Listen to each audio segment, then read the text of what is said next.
젠슨 왕이 20년 이렇게 하고 저커버그도 10년은 지나야 될 거라고 했는데 상용화는 언제쯤 될까요? 사람들은 분명히 20, 30년보다 짧게 하려고 막 달려들 거다. 불과 10년 전만 하더라도 거의 10년이 지나도 10큐빗도 안 나올 거다. 이후에 사실 IBM이나 이런 지금 1000단위 큐빗이 나오고 있기 때문에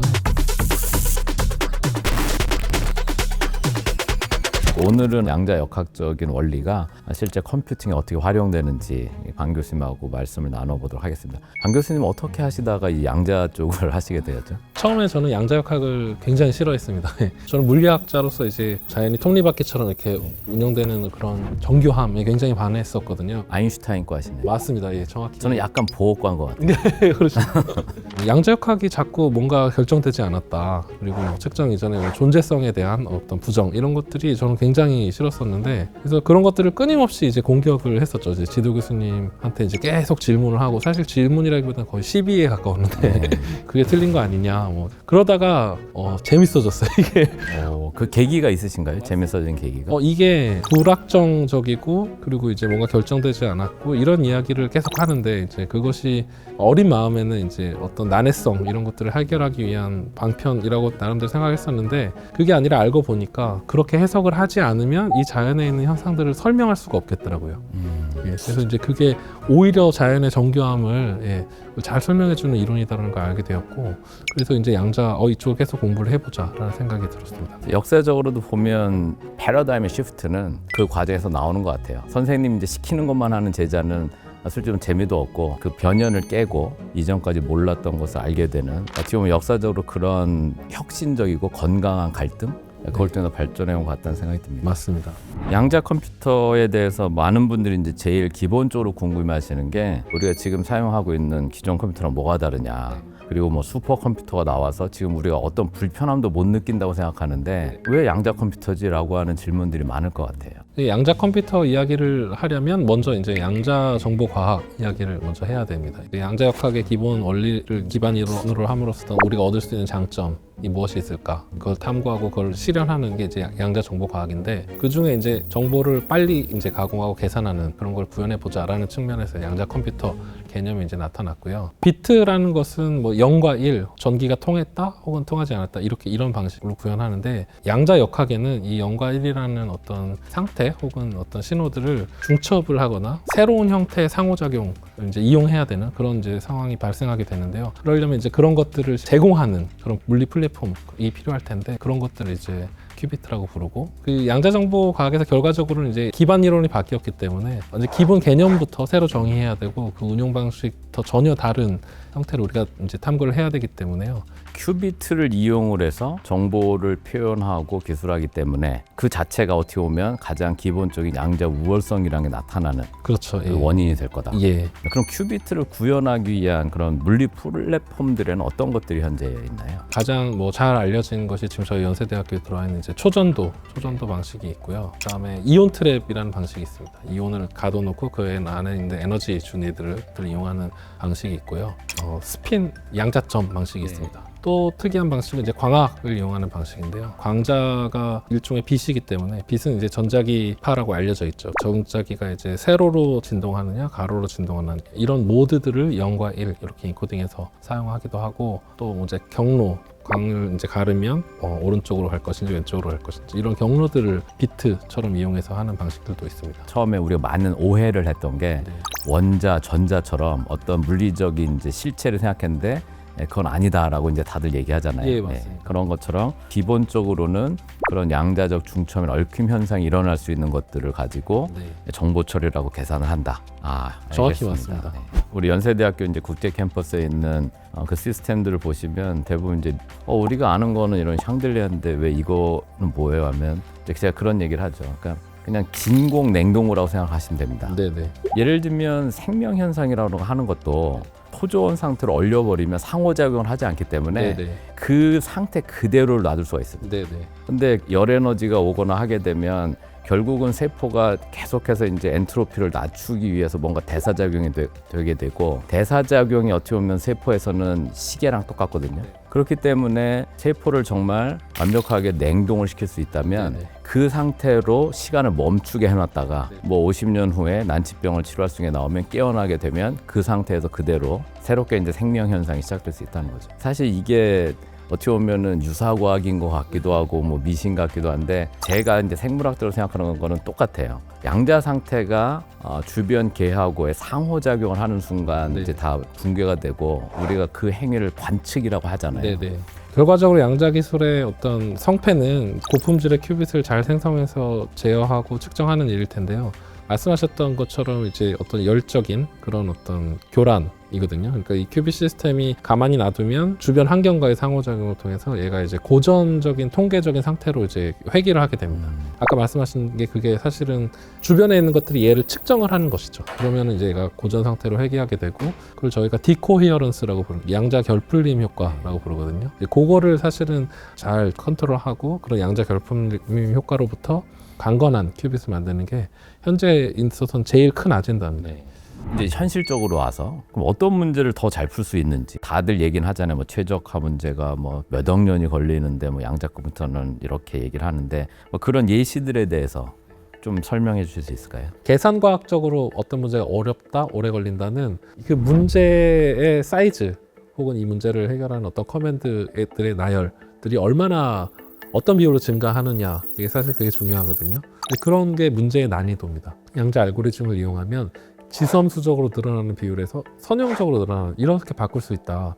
이제 그게 빨라졌다라는 것입니다. 근데 최적화 문제, 직전에 말씀드렸던 최적화 문제나 이런 문제들에 대해서 지수함수적으로 늘어나는 이런 것을 뭐 선형 혹은 뭐 다항함수적으로 줄였다, 이런 결과는 아직 없습니다. 그에 준하는 실질적인 이득, 이런 것들은 기대하고 있거든요. 그런 맥락에서 양자 컴퓨터가 이득을 줄 거다, 이렇게 이해하시면 될 것 같아요. 그 최근에 구글에서 또 한번 뭐 윌로우를 이제 몇 주 전에 이제 발표를 하면서 또 한번 큰 반향을 일으켰는데, 네. 그럼 정확히 어떤 문제를 풀어서 뭐 10의 24승년이 걸리는 거를 몇 분 만에 풀었다는 거죠? 그 네. 문제가 뭐였을까요? 그 문제는 이제 사실은 구글이 2019년에 발표한 이제 양자 우월성의 최초 증명 이제 문제가 있어요. 사실은 같은 문제고요. 그것들을 좀 더 이제 성능 향상이 이루어졌다라는 것인데, 거기서 푼 문제는 랜덤 서킷 샘플링이라는 RCS라고 불리는 문제입니다. 그게 데이터의 규모가 어느 정도라고 우리가 좀 와닿게 설명이 가능할까요? 예를 들면 도대체 어떤 샘플링을 하는 거길래 어떻게 10의 24승년이 슈퍼컴퓨터로 걸리냐라고 다들 궁금해하실 것 같아요.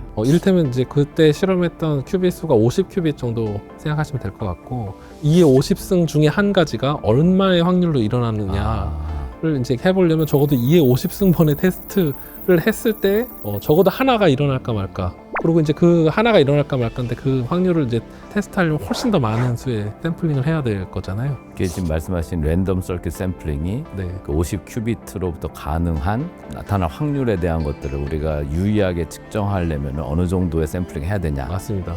양자 컴퓨터가 약간 노이즈하다. 쉽게 말하면 이제 에러도 발생하고, 또 과연 지금의 이제 큐빗이 고전 컴퓨터 갖고 있는 그런 뭐 CPU의 성능이나 이런 거 비교하면 조금 더 스케일이 너무 작아서 할 수 있는 게 별로 없을 것 같다라고 하는데, 그런 측면에서 뭐 최적화 사례를 조금 좀 구체적으로 예시를 하나 들어주시면 좋을 것 같아요. 웹판원 문제 많이 들어보셨을 텐데요. 예, 이제 웹판원이 어떤 도시를 이제 방문하면서 물건을 팔아야 되는데, 도시들 수가 정해져 있으면 어떤 순서로 도시를 방문해야 가장 적은 최소 노력을 경로를 어떻게 날 맞습니다. 건가. 예.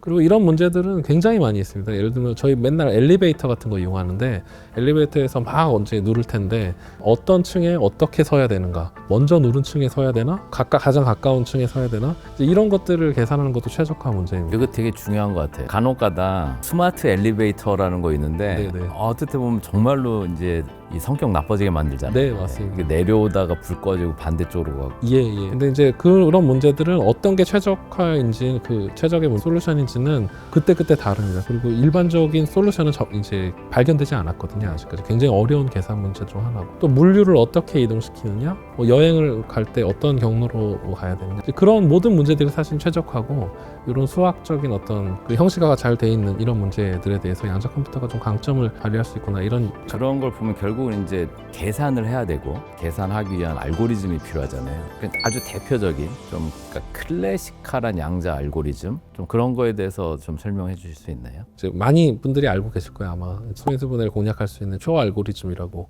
부르는데, 이제 이게 이 알고리즘이 중요한 이유는 지금 우리가 쓰는 공인인증서라든지 이런 RSA라고 부르는 이런 암호 방식이 다 소인수분해 문제에 기반하고 있거든요. 그래서 당연히 암호학에도 큰 영향을 주게 되었고요. 이 양자 알고리즘들이 많이 있죠. 당연히 많이 있는데, 이것의 어떤 동작 방식이나 원리를 보면 별로 없습니다. 예. 크게 두세 가지밖에 없어요. 대표적으로 하는 게 어떤 신호를 쫙 갈라가지고 양자 중첩의 형태로 쫙 가르는 겁니다. 걔네들을 이제 다 조작을 한 다음에 싹 합치면서, 그러니까 우리가 원하지 않는 솔루션들에 해당되는 시그널들은 다 상쇄 간섭을 해서 다 없애버리고, 우리가 원하는 애들만 보강이 돼서 이제 아주 높은 확률로 이제 측정이 될 수 있게끔 그렇게 만드는 거예요, 사실은. 또 하나는 이제 양자는 이제 중첩돼 있으면 걔네들이 이제 측정될 확률들이 결정되거든요. 근본적으로 확률 이전에 앰플리튜드로 이제 기술이 됩니다. 양자 상태들은.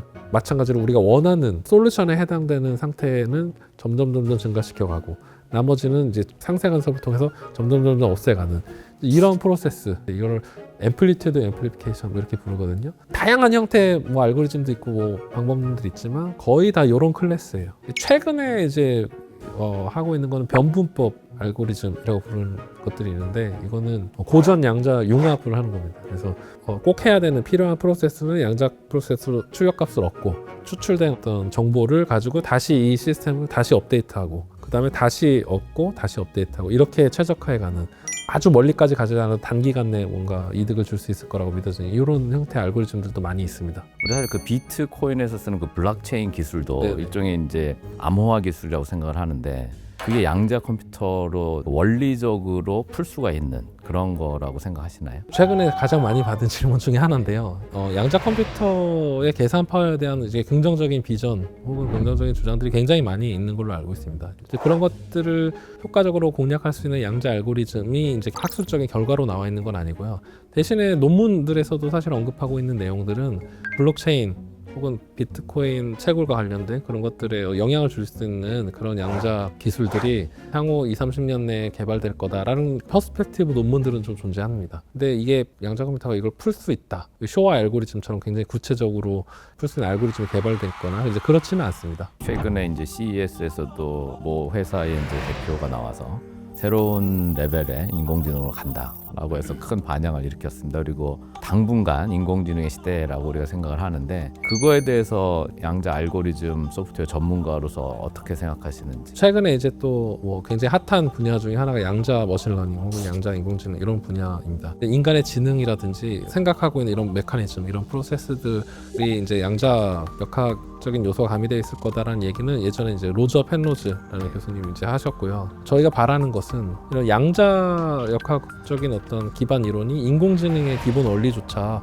확장할 수 있을 거다라는 어떤 그런 비전을 제시하려고 하고 있는 것이고, 기존에 있는 어떤 계산 파워 내지는 기존에 있었던 원리 확장보다는 새로운 양자 원리에 기반한 형태의 지능에 대한 어떤 기술 방식, 또 운영 방식, 이런 것들을 탐구하는 것이. 저도 사실은 로저 펜로스 교수님이 썼던 황제의 마음, 맞습니다. 마음의 그림자 이런 걸 보면서 인간의 이제 브레인의 이제 작동 방식 자체가 양자적이다, 네네. 그런 얘기를 했고, 아티피셜 인텔리전스에 대해서 그 자체도 고전적인 거기 때문에 어떤 양자 컴퓨팅이 단지 이제 계산적인 그런 자원으로서 도와줄 뿐만 아니라 지능의 체계가 바뀔 수 있다, 뭐 그런 얘기를 하셨는데, 제가 잠깐 그런 생각을 한 적이 있었어요. 양자적인 의식이나 정신작용이라면 이 퀀텀 인텔리전스 뭐 이런 것도 우리가 생각해 볼 수 있지 않을까 생각을 잠깐 한 적이 있었는데, 또 어떻게 보면 그게 말장난 같다고 생각하는 게 뭐냐면, 결국은 인간의 마음의 작동 방식에 대해서 우리가 여전히 정확히 모르고 있고,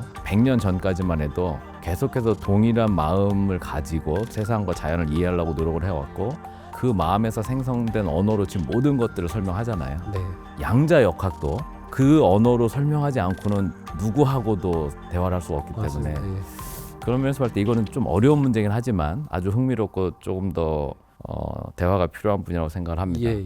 그러면 이런 게 되려면 뭐 상용화라고 해야 될까요? 상용화는 언제쯤 될까요? 이 이슈는 조금 이제 굉장히 예민한 게 최근에 이제 젠슨 왕이 뭐 10년, 30년 하다가 20년 이렇게 하고 뭐 저커버그도 10년은 지나야 될 거라고 했는데 많은 사람들이 이거에 대해서 뭐 아니다 그렇다라고 얘기를 할 수 있을 것 같은데 어떻게 생각하시나요? 그 누구도 사실은 대답할 수 없는 문제이기도 하고요. 어떤 기술을 혹은 어떤 모습을 머릿속에 그리고 있느냐에 따라서 좀 다르다고 생각하거든요. 예를 들면 우리가 초창기에 꿈꿨던 완전히 온전한 형태의 양자 컴퓨터, 에러도 다 수정되었고 그다음에 아주 페이스풀하게 동작해서 우리가 모든 통제권을 갖고 있는 그런 형태의 양자 컴퓨터는 좀 요원하다고 보고요. 젠슨 랑이 얘기한 그런 형태의 시기가 굉장히 적절하고 합리적인 시간인 것 같고요. 먼 그런 거 말고 우리가 양자 기술이 그래도 고전 기술보다 훨씬 좋은 점이 있네라는 증거를 확실하게 이제 보여줄 수 있는 그런 시기 20-30년 그 정도라고 저도 뭐